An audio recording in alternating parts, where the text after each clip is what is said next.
غضب جو ہے وہ جہل کی نشانیوں میں سے ہے. مومن کے اندر غضب پہ وہ کبھی بھی اس کا مغلوب نہیں ہو جائے گا. کبھی بھی مومن غضب کے اوپر قابو پائے گا کہ مغلوب نہیں ہوگا. رحمت اس پہ غالب رہے گی اور کبھی بھی مغلوب غضب نہیں ہوگا, یعنی غضب اس پہ غالب نہیں آ جائے گا. غصہ کرنا بری چیز نہیں ہے, لیکن غصے میں آپے سے باہر ہو جانا, جہاں غصہ انسان کو قابو کرنے لگے, انسان غصے کو قابو نہ کر سکے, یہ خراب ہے, یہ غلط ہے. غیرت کی علامت ہے غصہ آ جانا, لیکن غصہ, اب انسان 3 حالتوں میں غصہ کرتا ہے, سنیں گے سب اس کو غور سے. 3 حالتوں میں. ایک بعض کا تکبر کی وجہ سے, میں آج دیکھ رہا تھا متعدد کتابیں جو علماء علم اخلاق نے لکھی ہیں, کہ بعض کا جسے تکبر بہت زیادہ ہوتا ہے, مجھ جیسا کوئی نہیں ہے, میرے ساتھ صحیح طرح سے بات کیوں نہیں کرے, اسے غصہ بہت زیادہ آئے گا. تم جیسا کوئی نہیں ہے. انسان اگر اسی بات کو اپنے ذہن سے نکال دے کہ ارے مجھ سے بے انتہا افضل لوگ اسی دور میں موجود ہیں, مجھ سے بڑے بڑے بہتر لوگ پہلے بھی گزر گئے ہیں, کبھی بھی تکبر نہ کریں. اللہ سبحانہ و تعالیٰ کو کبر صرف اس کے لیے ہے. جب سرور کائنات نے امیر المومنین نے کبھی تکبر نہیں کیا, ہمیشہ تواضع سے پیش آتے تھے. کبریائی تکبر صرف اللہ کے لیے ہے. اللہ کے ناموں میں سے ایک نام ہے المتکبر, کیونکہ اللہ سے بڑا کوئی نہیں ہے, صرف اس کے لیے تکبر ہے.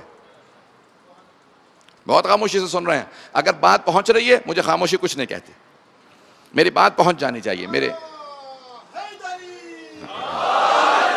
صرف میری بات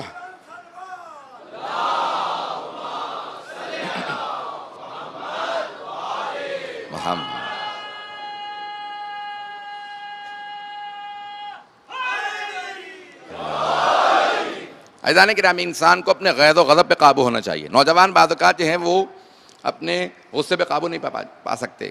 نوجوانوں کو خاص طور سے غصے پہ قابو پانا چاہیے. ماں باپ کے سامنے کبھی آنکھیں کھول کے مت دیکھیں, سر جھکا کے بات کریں, چاہے وہی غلط ہوں. اکثر نوجوان یہ پوچھ لیتے ہیں لیکن غلطی تو میرے والدین کی تھی. بھائی اسی غلطی کے دوران بھی آپ کو اپنے غصے پہ قابو پانے کے لیے کہا گیا ہے. غلطی نہ ہو تو اپنے چھوٹے کے سامنے بھی آپ غصے میں بات نہیں کر سکتے. پتہ نہیں بات پہنچ رہی ہے نہیں پہنچ رہی.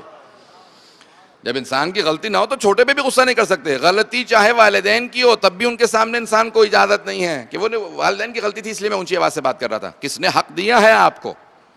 عزیزان گرامی, اس لیے اپنے غصے پہ قابو کرنا سیکھیں, نوجوان خاص طور سے. نمبر 1, تکبر کی وجہ سے انسان کو غصہ آتا ہے. دوسرے, جب انسان دوسروں کو اپنے سے حقیر سمجھے, تحقیر کرے لوگوں کی.